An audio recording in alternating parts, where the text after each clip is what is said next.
Life can change in an instant. For many wheelchair users, the struggle to push forward is a daily challenge. After years of development and countless prototypes, we created Rib Grips, the revolutionary wheelchair hand rim covers with built-in ribs for ultimate grip and comfort. No more slick surfaces, no more heat burns, just pure, reliable grip. Rib Grips, empowering you to push forward with ease. Rib Grips, get a grip on your freedom. Discover the difference. Visit ribgrips.com and use promo code GRIP today. You just found the perfect product that helps with staying cool during hot summer runs. No more gross warm water. Stay cool with this product from Gear Handle. This hydration tube cover helps keep your water cool and easily accessible. Stay hydrated during those long summer runs or even delay from freezing in the winter. Plus, they're compatible with various brands of water bladders and come in various colors. Visit gearhandle.com and use promo code H2O today.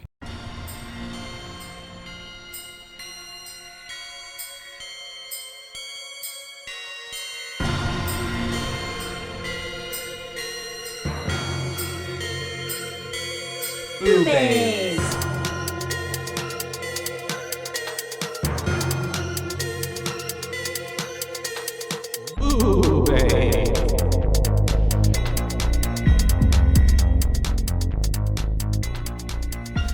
Hi. Hello. Hey. I was gonna say howdy. Hello. Howdy do. Howdy do. We are both hungover. Just a little hungover. You know. We had Friendsgiving and It was really fun. we went hard. I tried to put Josh on a roof. He We wanted to did- Oh, I just forgot. I just remembered that. Robert was like, absolutely Robert not. stopped us. Oh no! Wow. I don't know why I thought it was a good idea. Why did I want to get on the roof? I don't remember. All I know is that I was just like, okay, Yes. I'll and cheerleader you and Sonia up. were like, we can do this. Yeah. We can make this happen. Oh man. I kind of wish I would have got on it now. Yeah, well, I'm glad you didn't like fall and break that's true. yourself. My balance was probably not the best at Yeah. the moment. I don't We think did any of go in ours were. hard. We were just shots in. Apparently, Sonic makes a hard seltzer now. Yeah, that's what they brought, right? Yeah, that was so weird. I never tried it, but I heard it getting passed around. Yeah, I just literally kept hearing them be like, "Do you want a Sonic seltzer?" it kind of tastes like this Pedialyte I have right here. It kind of tastes like that. Okay, like just watered down. I mean, Yeah, it was like water. It was but like yeah. orange pineapple. It was Oh weird. yeah. That's how most seltzers are too. I'm not a big seltzer fan. Yeah, me neither. I like beer. Excelsior. Anyways, And eggshells and mayo. yeah. Whenever I was a kid, we couldn't say in excelsis deo or however the fuck it is. Yeah. And so they would say in eggshells and mayo. Because when you're singing, it kind of sounds like it. Oh yeah. Anyways, well, That's a good little tip for people out there. this is BooBaes. We're Hi. BooBaes. We are the BooBays, and welcome to our podcast where we talk about the spooky, And horror and the thriller, the mystery, the love. all of it. Today's a love story. Today Also, is a I'm love story. Caitlin. Oh, and I'm Joshua. I don't think we said Hi. that. Mm. As of right now, we were just hungover. That was Yeah. our names. And now that I've said my name out loud, I am present. I'm no longer still hungover. So we're talking about That would be amazing. drum roll. Crimson Peak, a favorite of one of mine. Is Yeah. it a favorite of yours? It wasn't like a favorite, but I knew that I enjoyed it, and then rewatching it now, it's pretty good. You're like, this ain't half bad. It's not half It's bad. not. There's some good shit in there. Yeah, it really is. Oh, but before we wanted to read Courtney's comment That's true. about the ritual. Yeah. So go for it. Once we posted our our post for the ritual on Instagram, we had a friend of the podcast, Courtney, comment that she really enjoyed this movie, and whenever she watched it when it first came on to Netflix, and she said that it really creeped her out. So it's just another nice little tidbit, and we appreciate y'all interacting with our posts and everything like that. It really means a lot to us. So It does. and we love hearing y'all's feedback and hearing how y'all feel about each of these movies that we talk about each week. Because then when y'all let us know, it's like you're in on the conversation. So And it's always fun to be in on the conversation. And we get to like make a whole narrative and talk about all these scary movies that we love so much. So yeah, with just y'all. Because, I mean, y'all get to thankful. listen and, like, commentate, but we never get to hear what y'all think. So it's cool when y'all get to respond to us. We really like it. Yeah, and so if you're not following us on Instagram, make sure you do that. So Yeah, we you can literally do only that. have to follow us in one place. It's not like we're on a bunch of platforms. And then you can see all our posts and keep updated when we release new content or maybe have other events that we have planning coming up. Mhm. And also you get to You see have some cute things in the posts by our Caitlin. Yeah, finally, after like 3 months, I posted those photos from the Madame Tussauds. It's beautiful. When I Those are said cool. I was going to post them on like the first or second episode. I finally posted them yesterday. It's fine. It was so fun though. I love it. It's awesome. But It's the way that it's our most liked post so far. Yay. It's you, Caitlin. it's that the lighting that they had for those balloons was so fucking cool. They really did a bang up job. Oh, but yes, so we are doing Crimson Peak today. Woohoo! Directed by Guillermo del Toro. Del Toro. Man, what Good. has Del Toro not done? I mean, there's some good stuff there. He Like, really has done some. We've got like Pan's Labyrinth, An Shape absolute of favorite of Water, mine. Hellboy. I love yeah, Hellboy. Hellboy's good too. And a lot of other movies. There's just he's so done many. so much Yeah. and such a wide variety as well, like The Mhm. Hobbit, Yeah. and he's really got a We've got a great. good versatility to him. Mhm. But he does like to stay in the realm of like not horror, but Kind of, like yeah. this like Unsettling, creepy. So, and with The Ritual for Mhm. Motor, he and the guy who I forget his name now, who does all the like costume design for him, yes, came in and designed created Motor. the So beast. that's nice how that kind of ties in. Yeah. We totally planned that. We really did. I love how it all links in together. Well, actually, no, it's kind of funny because here in a minute, getting into this movie, there's another tidbit where I'm like, this is connected. Yeah, with Loki. Yeah, exactly. Loki and Tom Tommy. Hiddleston. Mr. Hiddle. Ooh, God, he is so fine in this movie. It's- Jesus Christ. Everybody really loves Tom Hiddleston. I do. right? Yeah.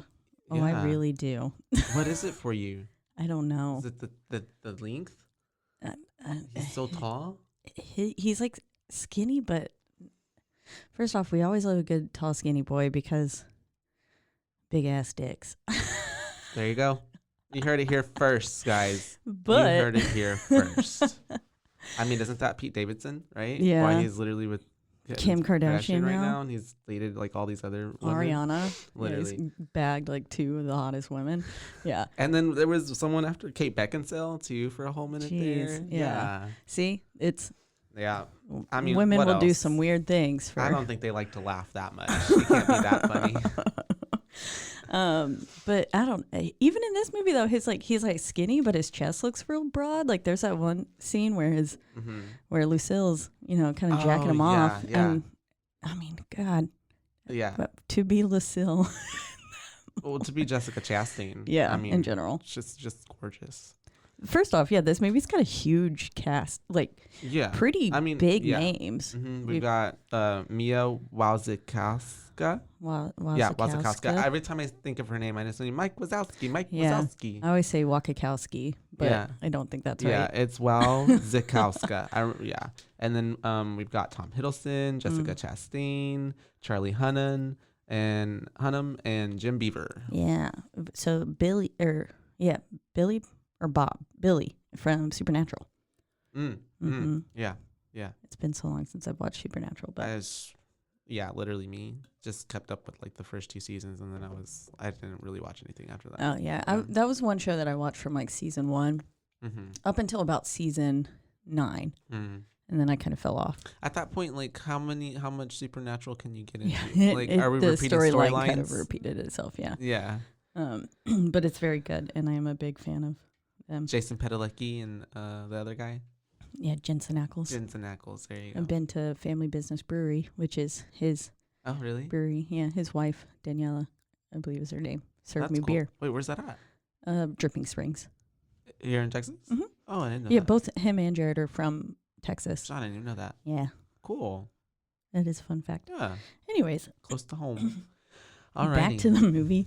So Crimson Peak is I would say it's like it's a gothic horror movie, right? Yeah, to Mhm. me, it's very much It reminds me kind of like Bly Manor, The Haunting of Bly Manor. It's like a love story that just happens to have The ghosts in it. some ghosts. Yeah. Yeah. Yeah. Like to me, I don't know if I would necessarily classify this as a horror. Mm-hmm. To More other, drama? yeah, like drama, thriller. Period piece. Yeah.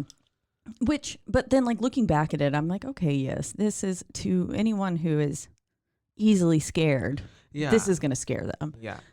But like to me, and it's the way when they do incorporate those elements of horror or like the ghost part aspect of it, like it's not just like a little wisping ghosts. It's like really like detailed. Like they made them look scary. yes. For a reason. And this is actually, so I've mentioned multiple times how I do not like when they show the face of the ghost or the monster, because no matter what I have planned is scarier. This is a film where I don't mind it. You are the only exception. Yes. Crimson Peak. It's true. Because I mean, I think I even have a note in here somewhere that's just like, yeah, the faces don't bother me at all in here. I think they do a good job. Yeah, it's the way that the I actually faces. quite found them beautiful almost. Yeah. Yes, yeah, it's 'Cause like it's so beautifully crafted. it's just Made. it draws you in. Mm-hmm. Yeah. Yeah. It's very aesthetic, everything fits. Yeah. It's just well-rounded, and it looks, I mean, they really nailed it on the head, I think. And then so it and they carry that all the way throughout the whole movie. They do. It's just, at least for me, one big takeaway from it is that like I loved how it was shot and like all the imagery and like the house and I loved for a bit at the beginning, it has those black circle fades when they're transitioning from scene to scene. Yeah. And I loved that. yeah, it I gives thought it that that was old such that callback feel, vintage feel, I guess. I thought that was really great. It doesn't carry through the movie as much, but at the beginning it happens quite a few times. Well, and it's maybe because they're around all those other people, and so it really gives you like the sense of like the socialite like times that they were in. Which honestly, okay, maybe I missed it. Did you know what year or time they were in? Like I know it was back in the day, but yes, I couldn't actually tell. have no clue. I got like 1920s, but also like 1860s. I think it feels like it was like 1917 to me. Why does my search history song about single mom 2019? We were trying to figure out that Last rockabye. night? Yeah. oh, rockabye, baby, Yeah. rockabye. Yeah, we did karaoke last night, guys. We did. Oh my gosh. Yeah, Lord. Oh goodness. Let's see if I can find it. It's the way that in my head. It was released in 2015. Yeah. I saw this movie multiple times in theaters. Oh, really? I loved it so much. I went back and I saw it. I saw it quite a that's few super times. Cool. I wish I would have had the theater experience with it. I remember when I first watched it, probably in like 2017. I didn't even remember like. I don't think that I had even like seen trailers or preview. Like I don't really? remember it being too heavily like promoted. So I honestly didn't even know like 1887. 1887. See, okay, yeah, I was like either between 1860s or 1920s, like in that period.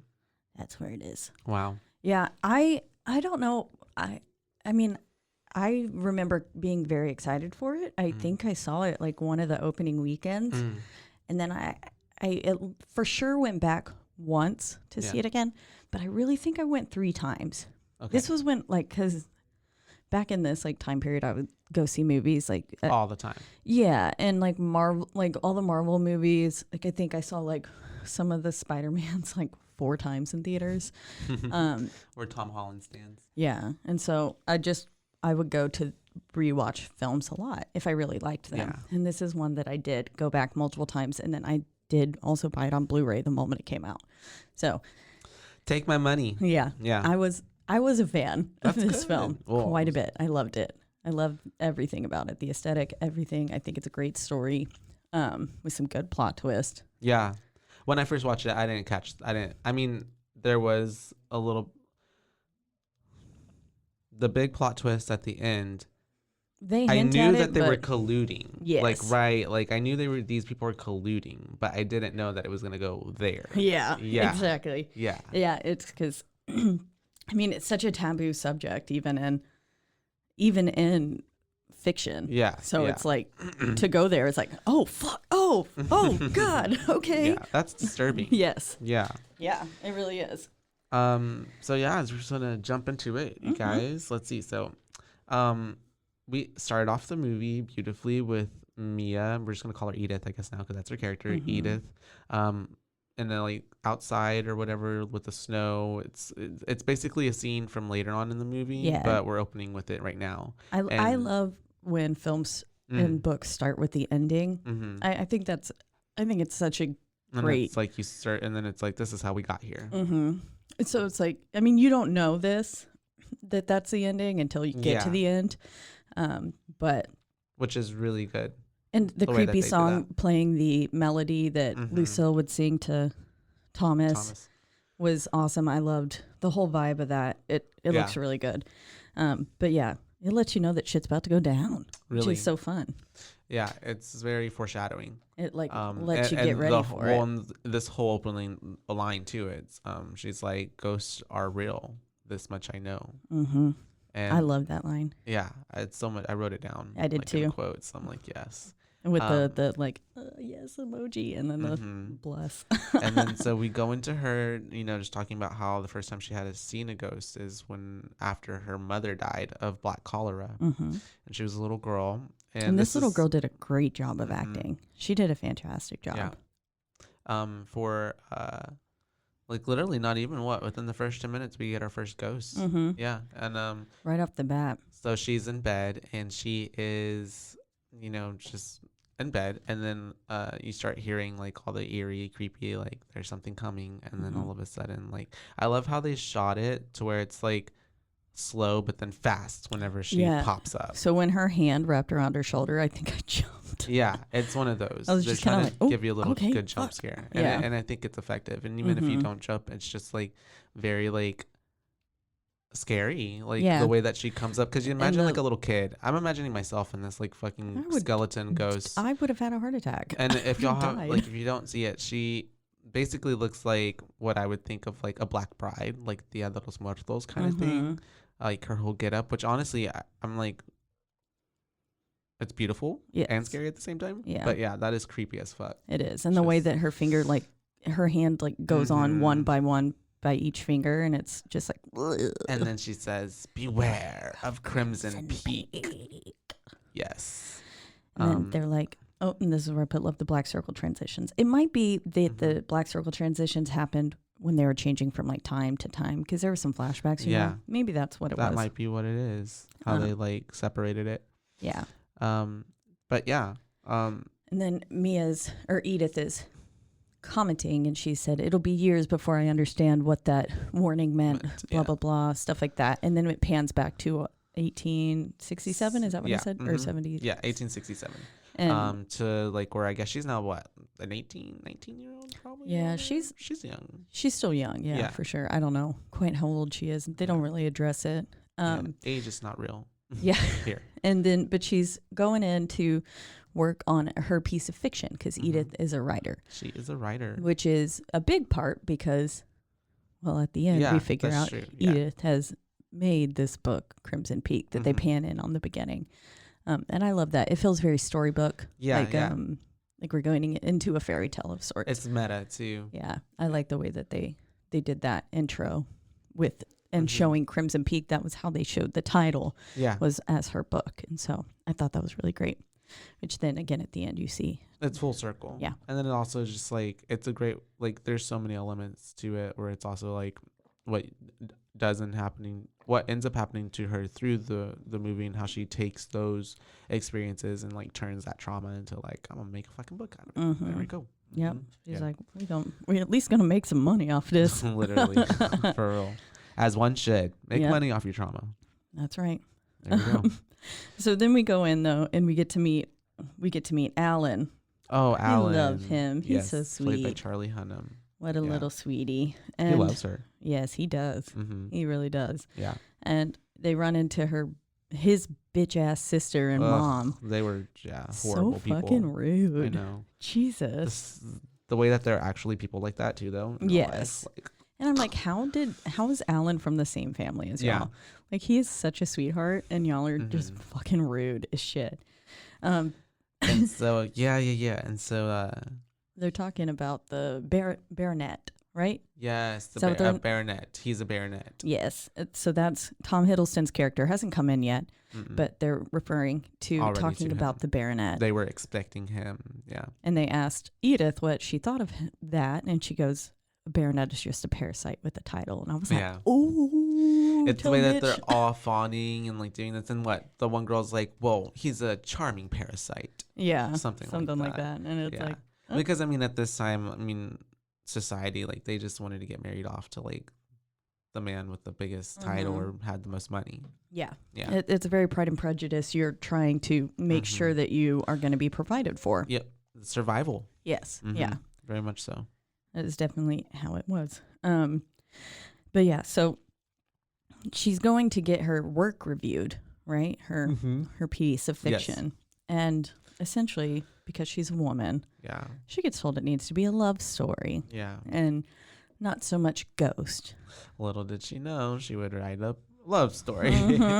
But at that point, she is, I guess, taken, not offended, but she's just like frustrated, right? I think offended, right? Yeah, okay. She seems pretty offended. Yeah, like she's just definitely still frustrated. Like frustrated with the system and the way that like he's not taking her like material seriously or like giving her the time of day. He's just like, because of her gender.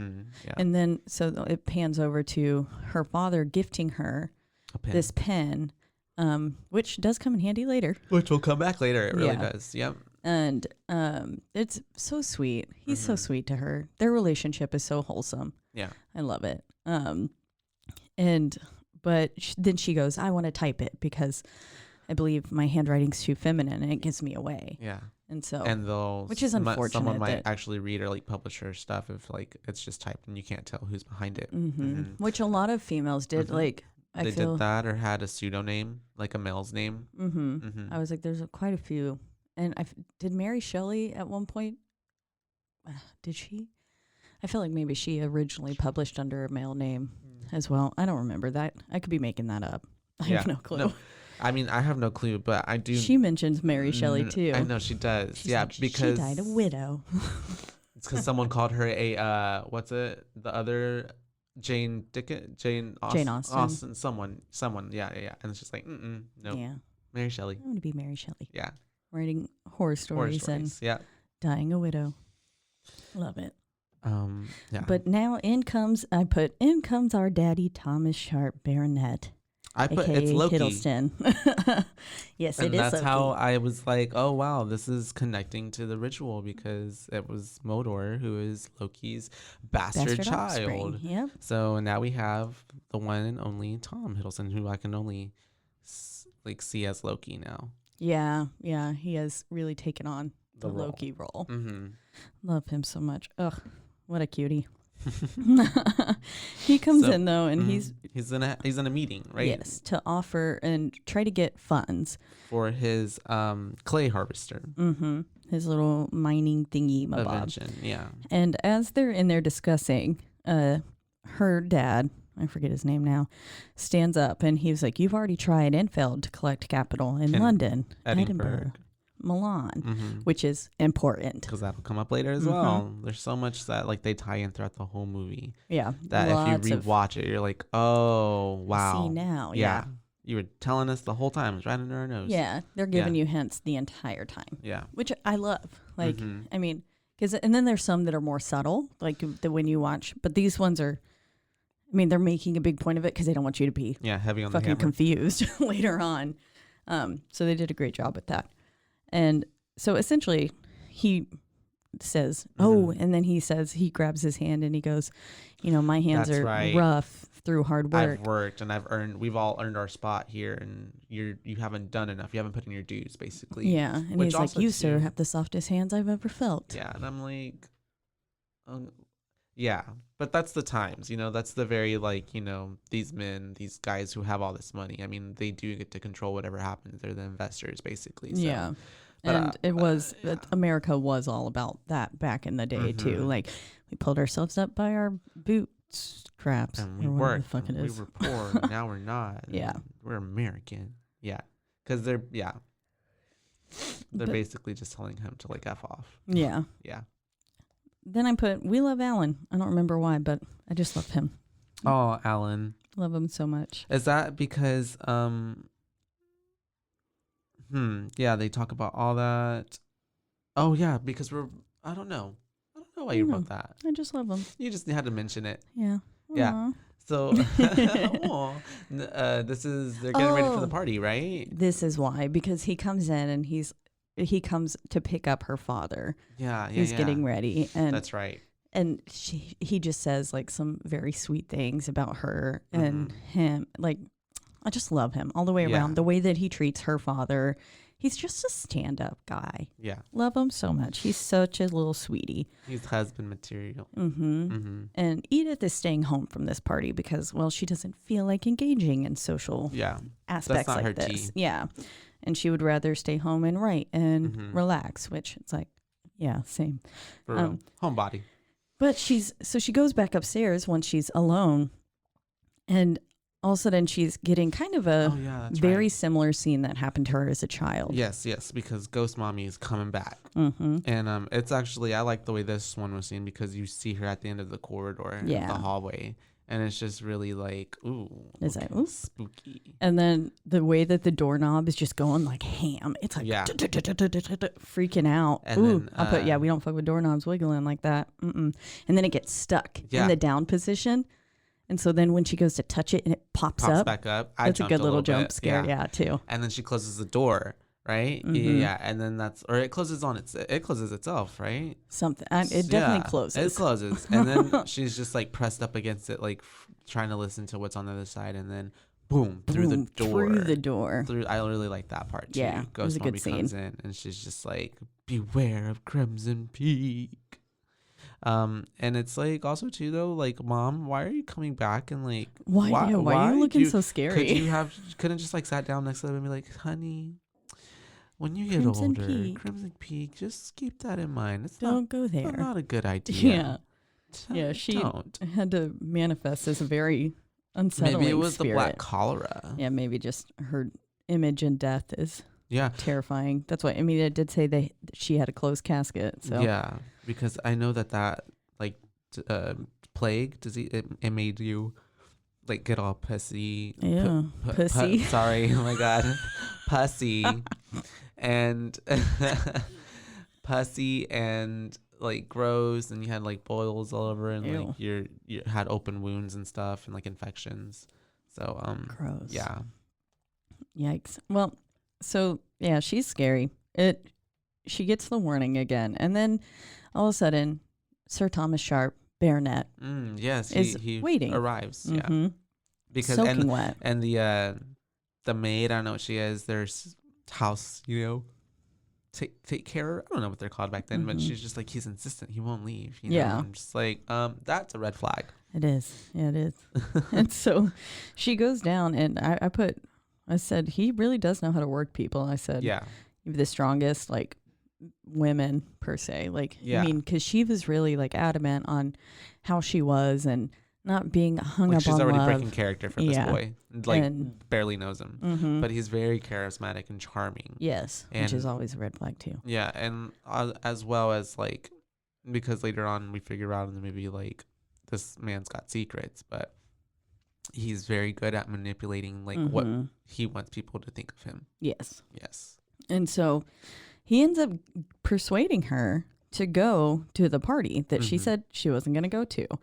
And so then it pans to the party, and this is the first time we get to meet Lucille. Yes. And she's sitting there playing the piano rather beautifully, and we get to see that fat ass crimson ring on her that finger. She has, yeah. Yes. Which they pan to very. And once again, it's one of those moments where it's like this comes back later, but you don't even know it. Yeah.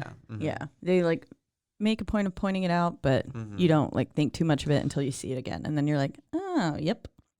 And she gets there, and everyone's kind of like, oh, Like, what? Yeah. Edith is here? And then her dad and Alan are like, interesting development, don't you think?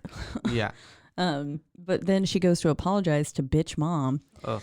And, And then she's like, I understand if you don't have a place for me. And she goes, everybody has their place. I'll And make sure you find yours. Yeah. Which is like, ooh.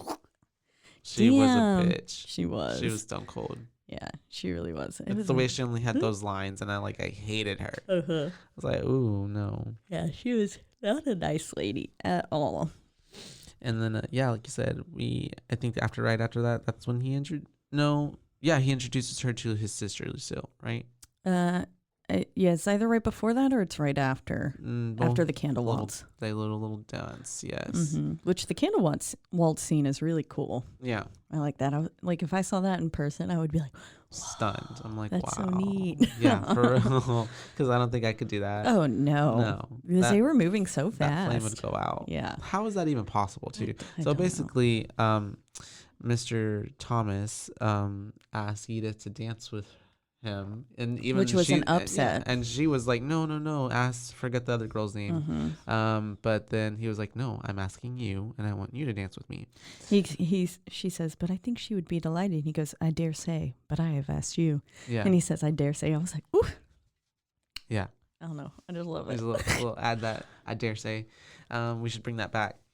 And so, For yeah, real. they do this little dance that he introduces as the whatever waltz. And like, he's explaining to the crowd that it's like performed, or it's, I don't know, what's the word I'm looking for? Swiftly, if it's done correctly, and Yeah, there you go. if it's If you're- swift enough that You're holding a candle and the flame won't go out. yeah. And so they make it through the whole waltz and the flame's still there. I like the way how she blew it out at the end. Yeah, Yeah. that was pretty cool. It was cute. Mm-hmm. I liked it. It's a real good scene. Yeah. And then we start panning over to, I think, So when what is one of my favorite scenes with the so they're sitting there talking out in like a park setting, and oh yeah. Lucille is Right walking. before that though, we do have her dad hiring Mr. Holly, remember? Oh, and right. he tells him that he's suspicious of Lucille and Thomas, and so that just comes into play later. Oh because, yes, that is important. Dad is digging up dirt, basically He's hiring suspicious. a private eye. Yeah. Yeah. He's like, there's something I don't like about those two. And then after that, we have another Alan moment where she's with Alan. He's showing her the photographs that he got, right? Probably. Mm-hmm. I might have. Because that happens right before the conversation between Lucille Okay. and Edith outside in the park. I do like the ghost photography. Oh, that's why I put the minerals and stuff. Yeah, so it's explaining how like He said What's due this- to like the nature of the earth and the minerals, that it can retain impressions of people who have passed. And so that the way that the photography happens and the way that those plates are. the glass plates. Yeah. It has impressions of people who are not there anymore. Yeah, which was really cool and really interesting. And it really also describes the way that these ghosts are in this movie as well. When you see them later on. And yeah, because the minerals, I mean, they work on a clay thing. The minerals are a big part of it, I think. Yeah. And so after that we go into to your scene where you're talking about where they're outside, Lucille, Thomas, and Edith. Yes. They're walking around. He's kind of reading through her manuscript, but then we get this wonderful, you get a little bit of a side bit of like her taking off the ring, giving it to Lucille, taking off the ring, giving it to Thomas, saying, but I want this back. Like, this is mine. I earned it kind of thing. So that's your first, like, okay, what's going on here? There's something sus. Yeah. Y'all are being shady. And they're in on something together. It's also in the scene too, I really liked whenever Lucille and Edith were having their little chat. Yes, and that's my favorite part. Yeah, and Lucille's talking about like it's basically a dog-eat-dog world. Like animals are always eating each other. It's not meant to be beautiful. And she says, but where we're from, we only have black moths, and that's because they thrive on the cold. And then Edith goes, what do they eat? And she says, butterflies, I'm afraid. Yeah. And then like they're rubbing the wings on their face, and then we get the we get that really awesome Close-up scene shot. with the ants just eating the eyeballs. I love that. Yeah, I love that scene too. I think the whole dialogue that happened there, and then the way that pans in, I loved it. And then it's also too, because at so many points in this movie, it's a metaphor for the actual movie as well. Mm-hmm. Because Edith is that butterfly. That part, and even in the beginning when she's the guy was reading her work, and he was like, it's a ghost story, and she's like, it's not a ghost story, it's just a story with ghosts in it. Like, and that's this whole movie. Yes, like, so, exactly. Yeah. I love that. And so we have that convo between them. It's very meta, the black moth, the butterfly, and then we have, I think right after that is where Mr. Cushing gets the information on like what Mr. Holly found out about. Yes, Mr. Thomas Holly has come back and shown him marriage certificates, I believe is what it was. Of him already being married. Yes. To 3 people. And so then at that point, which I guess, like, did he not have them, like, was he technically he was still married to the last one, right? Yes. Yeah, technically. Like, how do you even, why wouldn't he even, like, divorce that? Like, it's like, I feel like people can easily look up records. Yes. Like, why didn't they cover that track? Yeah. I don't know. But yeah, so then Mr. Cushing tries to pay off Lucille and Thomas. Says, get the fuck out of here. And tells Thomas that he has to break Edith's heart. And so, yeah, basically. He does so by, like, essentially trashing her work of fiction. And then he has the line that says, perfection has no place in love. And I really liked that line. I thought that was really good. That's very true. And I mean, it's heartbearheartbreaking to hear the things. Like, well, it's the way imagining that he if goes you're in that position. He goes off on her. He's basically berating her in front of all these people. And then she just slaps the fuck out of him. Yeah. And it's the slap heard around the world. It's the way that I love the way it cut to her dad, and he's just like, yeah. I'm like, bitch, you did this. You just go and let him slap, like what? Yeah. No, but like, to imagine having the thing that you have worked the hardest on, and that you are, like, it's vulnerable to let people in and read, and then for them stories that you've written, or like hear things that you've written, and then to have him like openly tell you that it's trash. Like, that's a terrible pain. And so he definitely did. And then we get to Dad. That was his face for me. It was. But then we get to this fucking bathroom scene. You know, I really like that bathroom. Oh yeah, it's beautiful. Pretty cool. It's a dope ass bathroom. Yeah. I just, as I've said before, I don't like faces being smashed in. So I have to kind of look away. Cringe for you. Yeah. Yeah. So basically, we're in this bathroom kind of thing, locker room. We're all in a little like club, old timey guys. Yeah, club. And Edith's dad is getting shaven up for the day, getting ready. And I love how he like has an assistant in there basically, and he's just like, "Would you like the paper? Would you like this?" And that guy goes and gets it. And so while that guy is gone and her dad is shaving, he starts hearing something. And then all of a sudden, what is it? Oh yeah. He leaves the water running, and he leaves the blade on the sink, and then the blade ends up falling over. And so he picks up to get the blade, and so he's basically in the perfect, like, he's very vulnerable. Yes. And he's on his knees, and figure comes from behind and just, like you said, bashes his face into the sink. Yes. And I really liked throughout this scene the way that the music fades as he searches for the intruder. It kind of reminds me of like Goblet of Fire, you know, when they enter the maze. I actually, okay, I get what you mean. It's like you can hear kind of the noise happening, but it's very fading, muffled. And then you end up, and then it turns into the, like, what's actually happening. I know exactly what part you're talking about. Goblet of Fire. Okay, yeah. I think that was a really cool scene. Cool. I liked the way that they handled the soundtrack like the song too. I really like the music there. They did a good job. But that scene, it's gross. It's real gross. And I love like the way that I love it. Yeah. It's just, I can't look at his face. Yeah. And I like the way that the water's still running. And you get all that red water and stuff. Going into the drain. Yeah. I like this. And that's why I was like, I really like it shot. The way it was like, oh, this is, I mean, I know very he just aesthetic. got murdered, but it was aesthetically Yeah, he just cool. got brutally murdered, but literally. At least it was cute. Yeah, for real. I mean, not his face, but. Yeah, no, that was gross. And so then at that point, we have Edith receiving letter or the mail and a she letter from receives a Thomas. letter from Thomas. And then she reads it. It's the way that she like literally like Thomas and just like rips that hoe open. Mm-hmm. And so she runs to go stop him. He's basically telling her like, I love you, and like your dad paid me and he made me do this, basically. And I'll always love you. And so she goes to run and look for him at their little hotel. And of course, it's one of those moments where you're like, well, they've already left. Yeah. But then obviously he waited for her. Yeah. He stayed behind. He stayed behind while his sister left. I put the confession scene as like overly cheesy. I put like Thomas waited for her, broke ass boy. Uh-huh. Like, of course he's gonna wait for you. He wants your money. Literally. And then so he was saying like something about like a string is connected, like blah, blah, and I was like, I mean, it was good. It was very poetic. Lines. Yeah. He's but definitely I was like, charming her.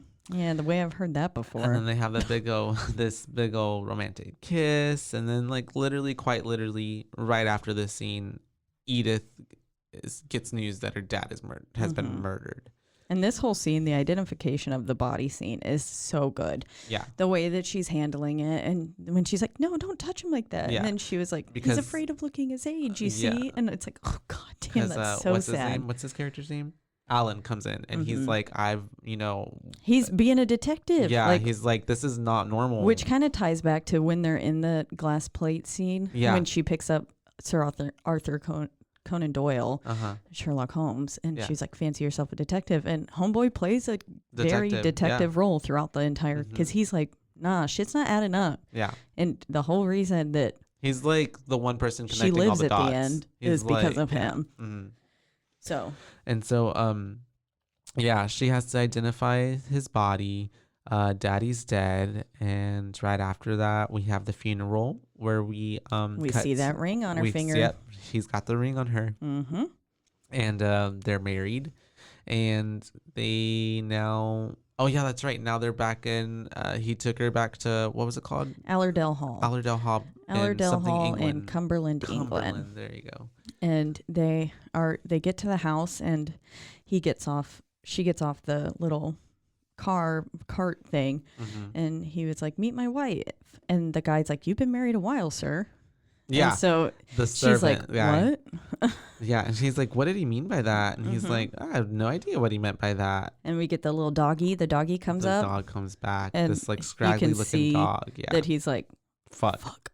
Why is this dog still alive? It's the way that there's so many loose ends that I'm like, are they? I think because maybe by this time, it's their fourth marriage, they're getting sloppy with it probably. And they're just like, we've done this so many times before. Let's just get this over with. Yeah.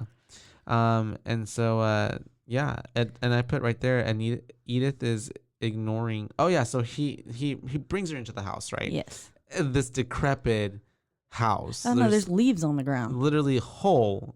And in the he's like, roof. Look, if you step here, clay comes out of it. Because it's sinking. It never did again. No, it did. No. So I was like, really, and that's also not the base level. Yeah. So I'm confused. Yeah. But because then later on, like, that's where she falls and like breaks her back. Yeah, yeah. And none of that happened. Like, there's no more sinking clay. There's no. And I'm like, I know she doesn't weigh less than Tom Hiddleston's like foot. Going, yeah. So, and I'm just put right here that Edith is ignoring a lot of red flags. We see the spirits right off the bat, too. Literally. She gets in, and then she's like, I saw a woman. A woman in the elevator. And he's like, oh, Lucille? She's like, no, not Lucille. Yeah, it was something else. And it wasn't. So, right off the bat, we're getting spirits coming through, and it's like, oh, shit. But he tells her to go wash up. And this bathroom, I love it so much. Yeah. First off, if I could just live in this house a little bit tidied up, it's a beautiful house. Other than the hole in the roof, it's a cool looking house. Yeah. Yeah. But like that bathroom is amazing. I love it. And he tells her that the water's going to run red at first because of the clay. Yeah. Which is like, I mean, it's just good imagery. And it makes sense. But then also too, I like, ew. Yeah. It's gross. There's several, I mean, there are places. I remember when we had like well water at my house in North Carolina, we had a well. Yeah, so the water was like murky looking? At first, and then it would run clear. Oh, yeah, just because like sediment gets in the pipes and stuff. Okay, and so that makes sense. It is like a normal thing. Yeah. But it's just, I feel like the fact that it's red, everything that's red, Yeah. it's just good imagery. Crimson. Yeah. And everything else is very like pale, but the red, and then Pale or black or gray or dark. well, but then she's also in this like canary yellow. I know I have a line somewhere here where I'm like, she looks so goddamn good in this yellow. She looks amazing. Oh yeah. I know which outfit you're talking about. Yeah, she wears it a few times or a few different yellows. The one where she gets the key. Yeah. She looks real good. And so and they're showing her around the house. Basically, she's already seen this ghost, but And when she gets into the bathroom, we get to see, she doesn't see it. We see another spirit. And the way that spirit moves is like so creepy. It's like, nick, nick, nick, nick. And then this is where I put the faces are actually pretty good. Like I don't mind the way these look at all. Because some of them are like, it's integral later on. Because at some certain points, that's the only part that you do see is the face of like some of these ghosts, like the door scene kind of. Yeah. But anyways, he's showing her around the house. Lucille now comes into the picture, and Edith asks for copies of the keys. And then that's whenever Lucille's like, she clutches onto the keys and she's like, you don't need them. You won't need these. You're going to be getting lost in here, and there are dangerous parts of this house that are unsafe. Yeah. So once you actually learn it, then we'll get you some keys if you need them. Yeah. Which is already a red flag because like they're not wanting her in parts of this house for some they're reason. hiding things. And so then we have and also is it that's right after, I guess they sent her to, or she's in the restroom. Is that whenever Thomas and Lucille are having this conversation where they're kind of talking about wanting her money? I think so. And they're making the tea. They make the tea. Yeah. And this is where my phone auto corrected to trees, and I was like, what the fuck? They're putting something in the trees? No, this is where the first time you get the kind of hint that maybe they're mixing something in this tea that's not supposed to be there. It's the way that I honestly didn't catch on to that until rewatching it. Like the third-ish time. Well, because otherwise you would think they're just putting tea. Yeah, they're just making tea. Yeah. I don't know if maybe I thought it, so this is dumb, but the canister that he gets the like poison out of, it looks super similar to the canister in The Nightmare Before Christmas when Sally is putting like all that whatever in Homeboy's tea or drinks and stuff. Yeah. And so maybe that's why my brain was like, oh, that's a poison. That because it looked the like callback. it. Yeah. And so like to me, I think I immediately caught it there that I was like, poison. Something, they're putting something in the tea. I just thought it was like powdered sugar. It was sugar. But yeah, so that's they're talking about wanting her money, and I think that's whenever she asks him like, you picked her, why did you pick her? And he doesn't give her an answer. Yeah And we find out later is for love. Yeah. But so then this is where it pans to Lucille playing piano, and we kind of get to hear a little bit about their mother. Yeah. And they get that picture, that giant ass picture of her. And I was like, man, she looks creepy AF. And Lucille comes up because Edith is like, she looks, and Lucille comes up and she goes, horrible. She's like, doesn't she look awful? Blah, blah, blah. And then she says, we like to imagine that she's looking down. We don't want her to miss a single thing that we do. And I was like, yep, they want her to see them doing all those nasty things they do. She's spiteful. She did not like her mama. No. And I think, all that happened. And then we had the bathtub scene. Remember the ghost in the bathtub? That comes a little bit later. Is that later? My bad. Okay. And so she's going upstairs to go see his workshop. And this is where we get the dust settling to look like a human on the wheelchair, which is really good. And we hear the moaning and stuff. And his little workshop is so cute. I was like, I love his workshop. Toys that he would make for his sister. Right? Yeah. They were cool toys. I was like, I would own some of those for just like, they match my house. At this point I also made a note of like, I really like this, like the design of this house. Yes. And like as she's going through it, and like the sound design too of the whole movie as well. And so they're having this little moment where they're talking. He's giving her his family history a little bit, telling her how like his dad like lost all their money. And then they kiss, right? Yeah, they start kind of getting a little bit hot and heavy. And then that's when Lucille walks in. Yeah. And it's kind of very she's like cock blocks him. Yeah. And it's even the way like in his body language, the way he was like when a kid gets caught and they're like, I wasn't doing that. Yeah. Yeah. Exactly. And then she brings more tea. And he declines the tea, which because it's poisoned. Yeah. But she's like, no, drink it. And I think if you want to kiss her, drink it. I think she had a separate cup already poured for her because she then takes a sip as well. Takes a sip, yeah.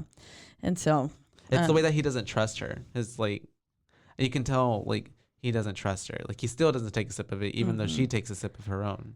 Well, yeah. And I think she already had her own cup poured like without poison in it. Well, yeah. And I think it was just I think she offered it to him to make it seem normal too. And so that way Edith wouldn't question. And so and like, why am I the only one drinking tea? But also too, it's the way that I think even for him, like later we find out, I mean, she's basically the mastermind behind all of this. It's not really him. No. But it's the way that like, even in that moment, like you can see like his distrust already of like, bitch, you might have put something in mine too. I don't know. Yeah. You know? And that's what I picked up off of it. But yeah, so she gets the tea. Basically, poor Edith is just getting refeed. Yeah, she is. So she gets drugged and she wakes up in the middle of the night. Yeah. To an empty bed. Thomas is leaving, not there. And doors are opening on their own, and I was like, yeah, why is she not questioning these doors just like straight up going like meep?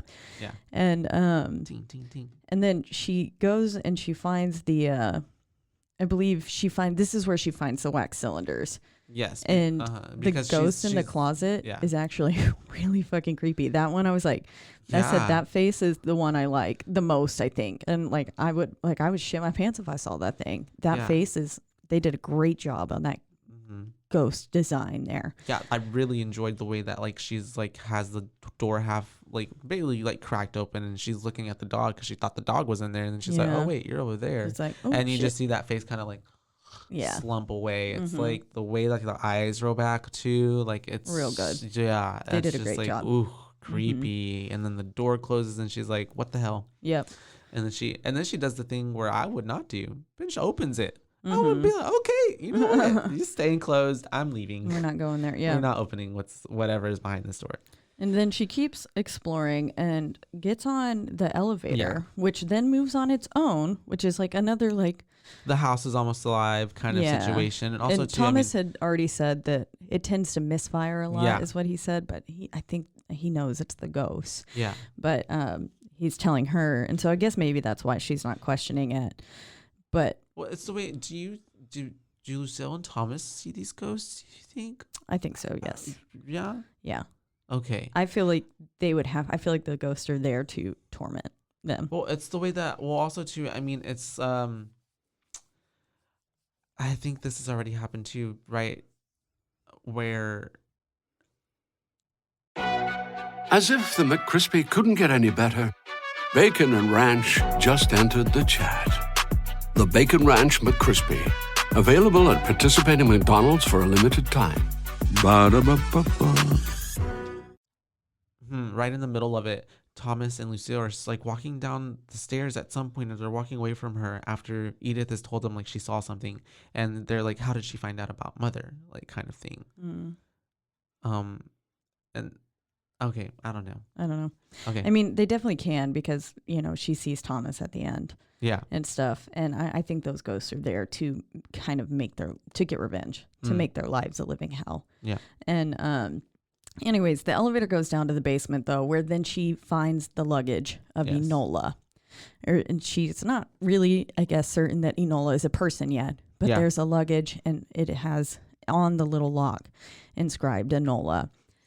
And so then that's kind of the first like time we get Enola's name. And it's a big integral part of this film, I would say.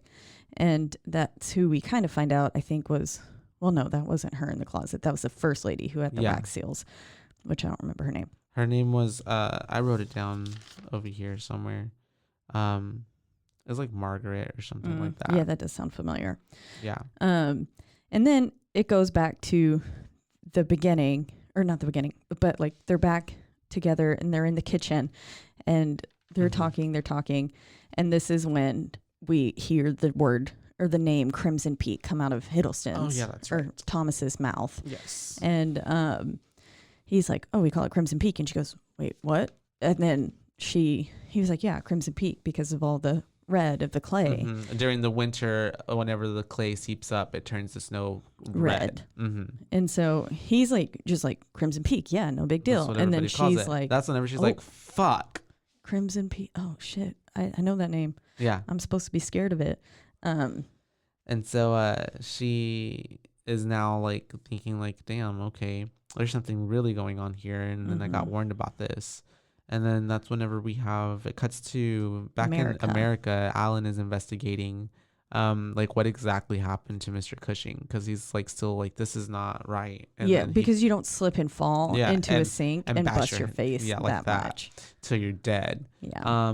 And then so he finds out that that Mr. Cushing had paid all, or the last check that he wrote was to Thomas. And he's like, this is fishy. And he really is being a detective here. And then he talks to Mr. Cushing's lawyer, Mr. Ferguson. And even Mr. Ferguson's like, you know what? Yeah, something ain't adding up right. This is, you know, I found that suspicious too. And he hired a Mr. Hawley and he who digs up unsavory facts, is what he says. And so that's when now they're starting to put pieces the ball together is rolling. Because they're liquidating all of their furniture and assets over there, just getting rid of all of it so that way she can have funds, the money wired to her. Yeah. And so they're like, so soon, like something's not right, that, you know, that's not like her father's just dead. Yeah. And now she's gonna get rid of everything and just get the money. Yeah. So they're like, yeah. And then it pops to the dream sequence. And I love this dream sequence. It's very, I don't know why, it kind of gives me the Ring vibes. Okay. Like when the mom, before she hops off the cliff.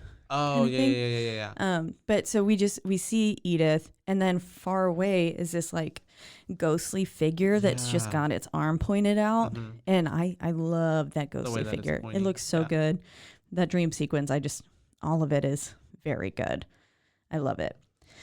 And then because it's trying to show her something, it's like, you know, trying to point out that like, yeah, something's not right. Yeah. And then she wakes up, and at this point she's like, okay, she's, I think, spit up blood. Yeah, she coughed blood. And then she's like, if someone's here, give me a sign, blah, blah, blah. Yeah. And the way that she gets pulled to the floor. I wrote that too. It was like literally trying to make friends with the ghost. Push down. Yeah. Like I was like, that is violent. Yeah. And they're trying to make like, it was insane. But then we get the bathtub scene where she is hearing a murder being replayed. Yeah. And it is the murder of the mother. Yeah. Where this is happening. We see the axe in the head. Now, this is where they say after that, how did she find about mother? Yeah. Okay, yeah. And so now, fun fact. So I was listening to Two Girls, One Ghost, a favorite podcast of mine. And in episode 151, Kiwi Tales, they were talking about different places in New Zealand. And that scene was inspired because Del Toro, he was going and he was staying at the Waitomo Caves Hotel. Okay. And at the time, because he was there for filming The Hobbit and when he was supposed to film The Hobbit and stuff. And this hotel was closed for the season because, like, I guess it's not a big travel, and it's kind of like in The Shining. That's exactly what I was just thinking of. Yeah. It's essentially like that. And so, but because he's got a big name and stuff, he was like, "Can you let me stay in this hotel?"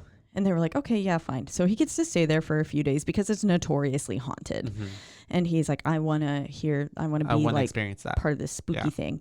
And he says later on that there's only 2 times he has ever encountered a spirit or a ghost. And this is one of them, where he woke up in the middle of the night to what sounded like a very brutal murder coming from his bathroom. And he was just like, what the fuck? Because he was someone is getting murdered in my room right now. But he was like, but I know, like, I'm alone here. Yeah. And so this is like, ugh. And then, like, of course he gets up the next morning. No one's dead. No one's been murdered or anything like that. And so that encounter for him actually inspired this scene. Yeah. With her hearing the murder happening and then later on going in to see the axe in the head. Yeah. Now that he didn't do, but that it all inspired that, which I thought was super cool. And then the ghost is also like foreshadowing because she's like, his blood will be on your hands to Edith. Yeah. They're warning her. They're really trying to warn her. And so at this point, Edith is rightly freaking out and is like, I need to get the fuck away from here. Like, I can't be here anymore. And so they end up going to the depot because he needs to pick up some parts that were supposed to be delivered for his machine. And she needs to get her mail. Yes. Yes. And she really just needs to get out. But then they are possibly being snowed in is essentially what it is. Yes. And they end up staying the night there. And this sex scene is like high-key hot. They did a good job with it. Also, I don't know. I also have like some sort of weird kink for doing it with your clothes like on. Interesting. Yeah. Because then it's like you couldn't wait that much. There's something hot about that. I don't know. Anything is a turn on to me apparently. Whatever floats your boat. It's the way that I like. I'm like my notes are like sex, yuck. Because it's like, well, no, it's just more so like, man, this guy is gaslighting you and like lying to you and manipulating you. And I think more so I was just like, not her giving it to him. And he's like literally the worst right now. Yeah. He's literally just trying to steal your money. I think I had higher, I think it was just because I've seen it before that I'm like, oh, but he redeems himself like that. And I'm like, he's being manipulated. And so, yeah, they all are. I was excited that because this shows that's very big important part that he actually cares about her. And yes, actually cares and loves her. And yeah, I don't know, that sex scene was pretty good. I liked it. It was tasteful. And I mean, he's just hot. Yeah. And then we have at this point too, it's kind of like telling two stories. Mr. Allen is back with Mr. Hawley and they're in that little whatever club and he's telling him about he's explaining to Alan about how he was already married and all the marriage certificates and all that stuff. Paris, Edinburgh, Milan. Yep. Yeah. Or London. London, yes. Sorry. Yeah. And then so they get back from the depot. Lucille is freaking out. Lucille loses her shit. She does. And she picks up, so like we get to see, because breakfast is kind of burning on the stove. And Edith touches it and then recoils because the handle's fucking hot. So she moves it with the hot pad. But then Lucille comes in and she fucking grabs that thing and then slams it. Yeah. And I don't know why, but her picking up the eggs, I really love that scene too. Yeah. The way that she's like slowly grabbing the eggs. It was, I mean, it's such a small part, but I thought it was a wonderful scene. She really sold it too. Like the emotion of like, she was like she was jealous, she was mad, she was pissed, she was like all of them wrapped in one. Yeah, like she does a fantastic job throughout this entire film. Yeah, she really does a good job. And then all of a sudden it's like a light switch and she's like, I'll make you some tea. Yeah, literally. And then I was like, nah, bitch, tea is the last thing you need right now. Like, ugh. And so it's the way that while Lucille is making the tea, that's when Edith sees on the key ring key that says Enola on it. Yeah. And so she takes it, and that's I think she's wearing one of those yellow outfits you like. Yes, this is where I put, she looks so good in this canary yellow, like damn. And so she takes the key, and then she is, while she's left, to her own devices doing whatever, she goes investigating, and she goes back down, and she finds a little case or trunk that says Enola on it, and opens it, and she finds those envelopes and like she takes just some stuff out of it, and the gramophone player, so that way she can play those wax cylinders, which is very important that she finds that. Yeah. And it's the way that she's like looking around in there too, and she sees like the vats of red clay, and she's kind of looking at it, but it isn't until she walks away that then like the body floats and resurfaces. And I put reminds me of The Ring there as well too. Yeah. And just like the way that they film her like pushing that stick into the clay and kind of moving it around, it's like, ooh, shit, like when's something gonna pop up? Like you're kind of like, you're waiting for it. Yeah. And then it doesn't give it to you. And then it gives it to you. Yeah. But it's like, because it's building it up for you, because you're almost like, damn it, no, like, what, Edith, why did you, it's there, look, the body's there. Yeah. Get out. Yeah.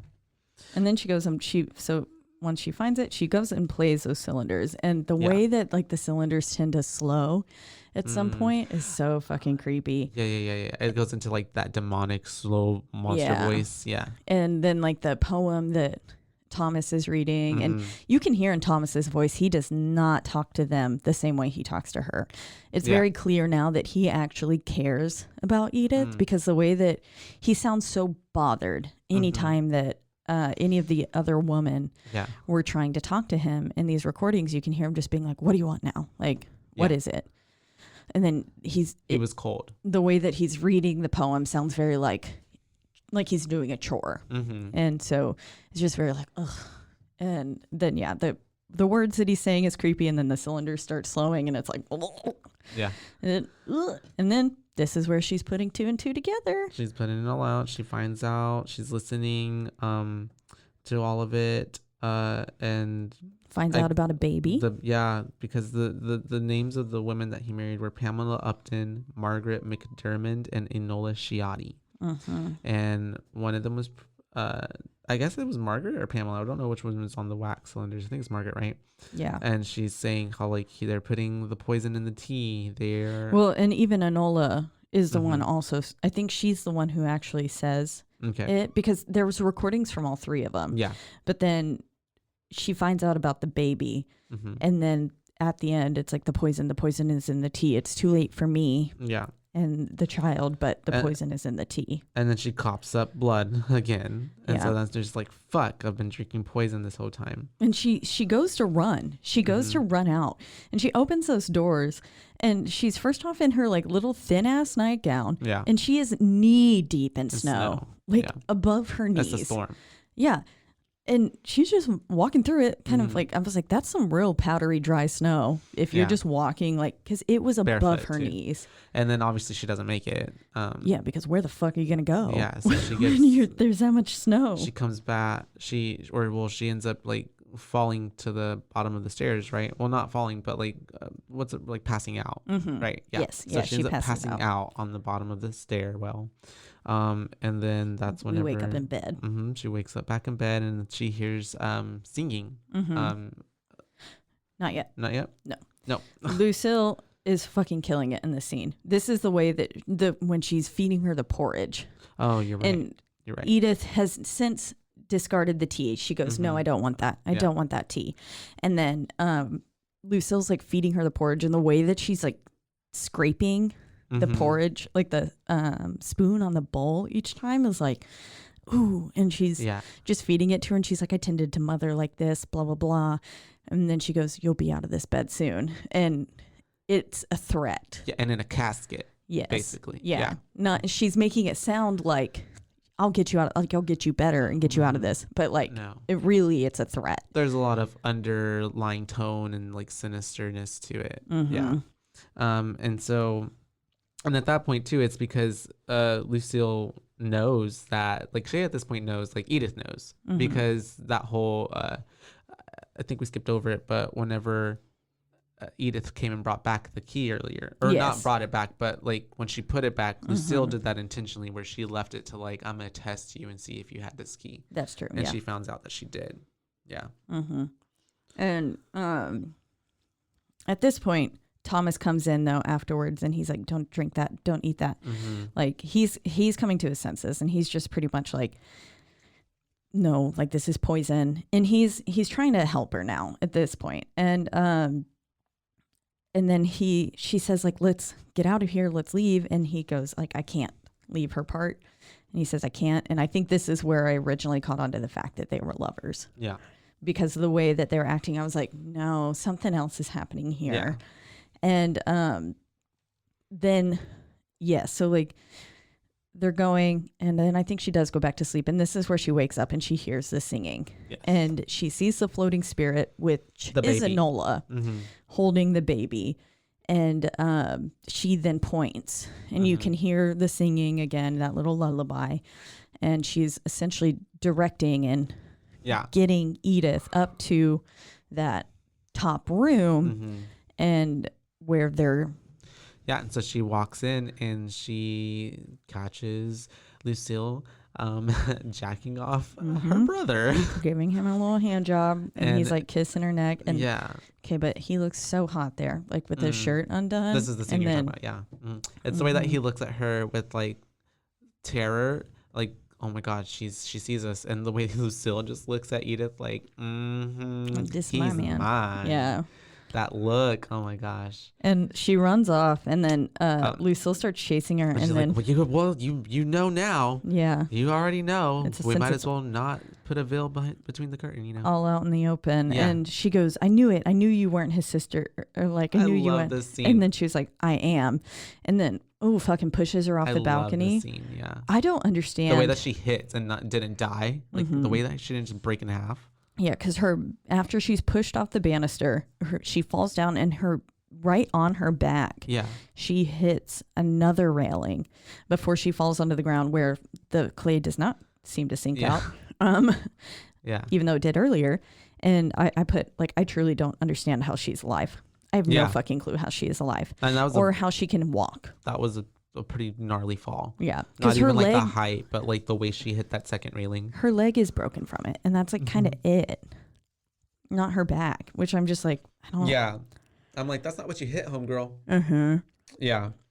But at this point, Alan makes it. Alan has made it to the house. He had been traveling here, and he made it through the storm. And when he's at the depot saying, like, can you please, like, do you have a horse I could borrow or something? And they're like, no. And then he's like, okay, well then come find me after the storm. Yeah. Like, come send for me after the storm, which is a very important part. Yeah. Because if he wouldn't have said that, those people wouldn't have been there at the end when they're escaping. So that's a big part. But he's made it, and thankfully Alan is a doctor. Yeah. And so he's tending to her broken leg. And I was just like, Alan's so smart, and we love him. And he's like, okay, we got to get out of here. And so they're going to escape, and fucking Lucille stabs him in the like armpit Yeah. kind of thing. Right and here ish. Right? Yeah. Something like that. Yeah. and he pulls it out, which I'm like, don't you know You're not supposed to pull it out. He's the doctor. Yeah. He's the doctor. And so that's whenever he gets to like the front door because Thomas is leading him in that direction. And she's like, he says, if she doesn't do, like, if I don't do it, she will. Yeah. And he was like, you're a doctor. And this Show is me where. Yeah. He says, show me where. And it's a very redeeming aspect for him, I feel like, because he doesn't want to be doing this. And he's like, just show me where so you can keep living. Yeah. Which is, I love him for that. And then this is where we figure out too that the baby was, because she was like, you killed her baby, and she was like, none of them ever fucked Thomas. Yeah. Only you That's have. the way like, she said it. Yeah. yeah. And she was like, that, like, don't you get it? That baby was mine. Yeah. She says, but it was born wrong. And I was like, yeah, because it's fucking incest. Yeah. And it's the way she was like, Enola said she could take care of it and fix it, but she lied. Yeah. And so now we're getting to the real like meat of the film, which shit has hit the fan. Like, she knows that they are lovers, that they're in for her money, all that stuff. And Thomas is now going to hide Alan down. He takes him and he's like, I'll send her down here. Yeah. Like, you can escape. That part is open. And, but now we're in the room with Lucille and Edith. This whole scene, amazing. Yeah. I love it. I love the way that she's talking about this like monstrous love and stuff, like that whole dialogue that she has there, and it's just wonderful. And the way that she's like clipping her hair and tying or braiding it up, and it's the fifth, like, Yeah. it's essentially the fifth murder. Yeah. She keeps little trophies of their hair, lockets of hair. It's yeah. And- It really shows you like Lucille was the true brains and mastermind. She's the master manipulator. Like all of this is her doing. This is all her will. This is what she has wanted. Because she basically is just like she wants Thomas all to herself. Yes. Yeah. Quite sadistically. She's like, you should have seen him as a kid. He was absolutely beautiful. Yeah. And this is where she then admits, like, because she says none of these people had any remaining family. And this is where you figure out that for sure that she is who killed Edith's father. And yeah, because she's like, oh, your father. You should have seen the look on his face when I smashed it in. Yep. Oh, like she's cold. She is so cold, and Jessica Chastain plays such a good character. Yeah, because killed it. Yeah, because it's no longer Jessica. It's like she's literally that character, Lucille. She did a wonderful job. And Edith is staying remarkably kind of calm because she's like making a plan. She's smart. Yeah. She's figuring it out. And then this is where her gift from her father, comes back in handy because she stabs Lucille in what looks right to be around her heart. So I'm kind of shocked at how long Lucille stays up. Yeah. Or maybe not even. Yeah. Maybe it just was a little bit shallow. But it's enough for her to get away. And she gets to the elevator, and Thomas has come up, and she's like, "You told me you came for my money. You lied." And he's like, I did. And then she says, "You told me you love me." And he's like, "I do." And it's like, all of these things are true. I love the way I love the way she says all that. It's so good. But then, so he tells her essentially to wait. He's like, just wait right here. Please trust me. I'm going to go settle this and get those papers. He's like, I'm going to finish this once and for all. Yeah. And he goes in there, and man, this is where he admits it. He loves her to Lucille. And Lucille is like, no. You love someone other than me? And I don't think so. Just starts stabbing this man. Oh, God. And when she stabs him in the face. Yeah. The way it just goes like. Yeah. And it's the way that it's like she's just so unhinged, and the way that she really does, like, she has this like crazy just possessiveness over him that she's just like, yeah, nobody else can have you then, and just starts murdering him. If I can't have you, no one can. And then it's it's that realization after he like draws his last breath, as she just like starts bawling, 'cause she's like, oh fuck, I just killed the only thing I've ever loved. Literally, yeah, in a fit of rage. And so so sad. It's so sad. Yeah. I was so upset the first time. I was like, no. Yeah. I was like, he's pretty shitty, but he's really trying. Like, and then that's whenever all hell breaks loose, and Lucille just loses her goddamn mind. Yes. Oh, I love this scene. So she's coming for Edith now. She wants blood. I love their flowy dresses, like running through that house. Looks so fucking cool. It looks so cool. And her like big ass sleeves, and she's got her hands are covered in blood, and she's got the knife, and she just looks psychotic. Very much. She looks off her fucking. She is unhinged. She's dangerous. Yes. I would be terrified. We have them like, oh man, it's the final girl fight. And so they're coming downstairs. She goes into the basement, and that's when she gets that cleaver that she's like, I'm gonna kill you basically with the same thing that I used to kill my mother. I said they, because no one was ever arrested for that murder, and I was like, they must not have searched very hard for a murder weapon, because it was right there. She just like pulled one up a little loose tile. stone, then this fucking axe was under there, and I was like, they did not try. And then so she's just like chasing her, and it's the way that she keeps saying, I won't stop till you kill me or I kill you. That line. And she says it when they get up into that up to the outside. Yeah. And this foggy snow mixed with the red from the clay and everything, it just creates such a creepy atmosphere. Because it's the way that Edith is there, like, and those whole movies about ghosts, right? But like Lucille, who's alive, is like this like ninja ghost, just like whipping fast around her. Like it's terrifying because you can't see, and so the whole time you're like, where the fuck is she? Where is she? Where's she gonna pop out from? Because like the way that it's set up, it's so hard to like orient yourself and be able to figure out where you are, where things are, like, and where to be okay. And then we get yes, she says that like, I won't stop until you kill me or I kill you.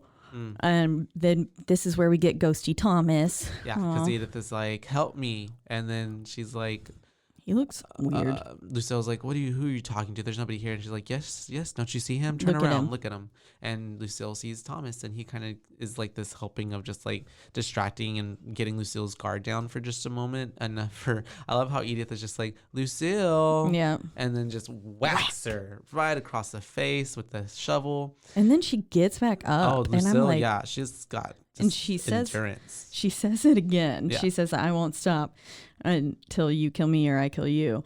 And then Edith just hits her so hard it like scalps her basically, right? Yeah. Ooh, it's nasty looking. Yeah. And then she goes, I heard you the first time. And I was like, mic drop. yes. Drop shovel. So good. She did so good.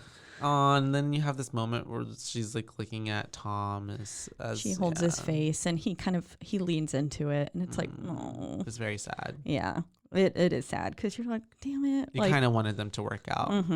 Yeah. Because they actually did love each other, which is, so sad. But I mean, hey, we got Alan in the background, so. Alan comes back up. Always got to have your spare. Yeah. Alan comes and this is where it ties back to the beginning. The ghosts are real. This much I know. And that's when she says ghosts are real. This much I know. And it's like there are things that can tie them to a place. You know, death or longing or all those other things. And so the studio just went dark. God. And so yeah, so and then it goes to showing like how Lucille's ghost is still there haunting and will forever haunt. Because it says, Hall. And these are the ones, those ghosts will never leave. And the way it pans, so we see them leaving and the people coming to fetch Alan, so that's great. And the ending is really just, it's chef's kiss. Like, I love the way that it pans back over and ends with Lucille's ghost saying these ghosts will never leave. And then if you watch through the ending credit, it then again shows the Crimson Peak book closing, and it says by Edith. It says by Edith Cushing on the front, which is really cool. So that's nice that it ties it back in.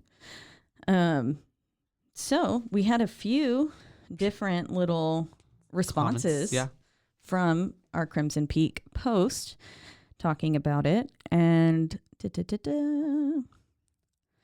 so Courtney, who we mentioned earlier, she also responded. She put, I love this movie. I don't find it necessarily scary, but it's so beautiful cinematically. Yeah. And she said she'd give it 3 boos, which, yes, I agree. It is so beautiful. And it's not scary, but it is. And then a friend of mine, Jessica, responded and she said that it's absolutely beautiful. And she would give it 4.5 boos is what she said. So, and then a friend, Megan, she said, definitely was something else. Totally shook from some of the plot twists. Yeah. Yeah. Which I think we are. Us too. Yeah. And she put Tom Hiddleston as my queen and happy to see him outside of Loki, even though he's chef kiss there. But she gave it 5 boos. And then one last one from Derek, who we've mentioned before. His cracked me up. He put, Crimson Peak is the weirdest episode of Downton Abbey ever. Yes, and I was cracking up. And he said, it's okay, just more of drama than horror, I guess. And he said, not my cup, not that I drink any tea that Lucille would give me. And he gave it 2 boos. So I was like, wow, you really didn't like it. Yeah. There's a good range there. Yeah. So we've got everywhere from 2 to 4.5. Yeah. And 5. And a 5. One was a 5, yeah. So speaking of boos, what would you give this film? I would give it a 4. A 4? Yeah. I would give it a 4. Any particular reason? I really enjoyed it. I thought it was shot beautifully. I liked all the acting. I thought the acting was really good throughout the entire movie. Yeah. I enjoyed that it was a story that just happened to have ghosts in it. It's like they came right at the right moments, and it really drove the direction of the movie, because the whole time really, like, you as a watcher and with Edith, like, you're getting scared into finding out the truth. Yes. Because they were like basically scaring her and leading her in the way that they could, all the way, even from the beginning with her mother's ghost. Yeah. Which also too, like, is her mother like a seer? Like, what the fuck? Like, is she a fortune teller? Yeah. Like, how does she see the maybe, future? I guess In maybe the afterlife, some afterlife. Yeah, time is not a thing. Obviously, it's social, it's man-made. But yeah, no, I give it a 4. 4 boos for me. Yeah. I think, I don't know. I'm stuck between 4 or 4.5. Just because, I mean, like I said, I loved this film. Yeah. I saw it multiple times in theaters. I own it on DVD. If I own it on DVD, I probably love it. Like, I own Psycho. I own The Strangers. Yeah. You know? Strangers is one of my favorites. It's such a good one. Horror movies. So I guess I'm going to go with 4 as a horror film, 4.5 as a love story with some ghosts in it, as a drama thriller. Love it. Because yes, again, I feel it is, it's not necessarily horror in my book, but it is. Yeah.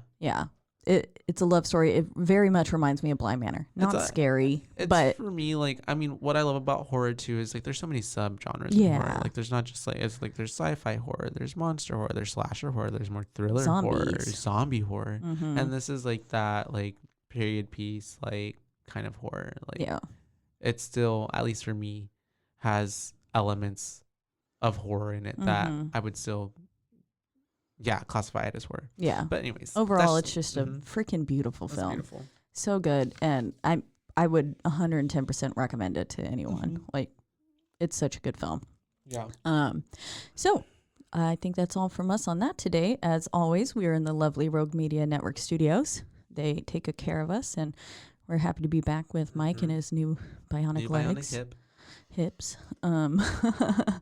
You can find us on exactly one social media platform, that is Instagram at BooBaes Podcast. That's right.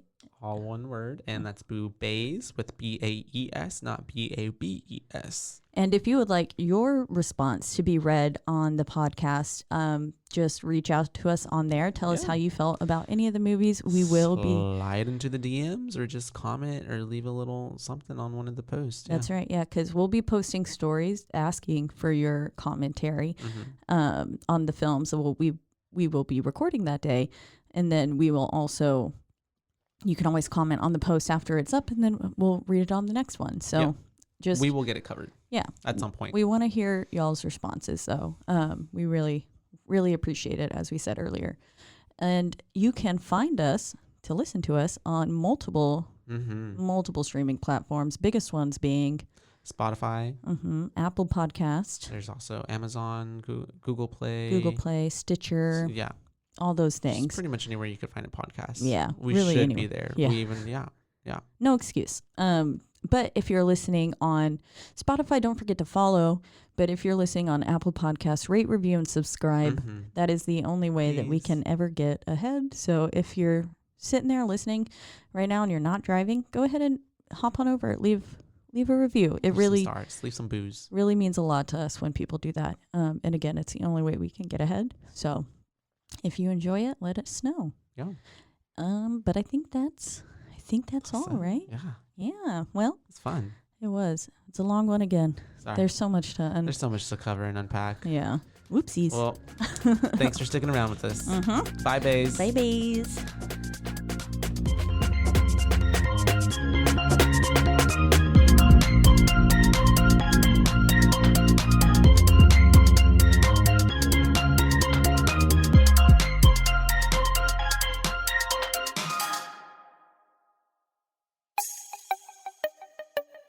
This has been a Rogue Media podcast.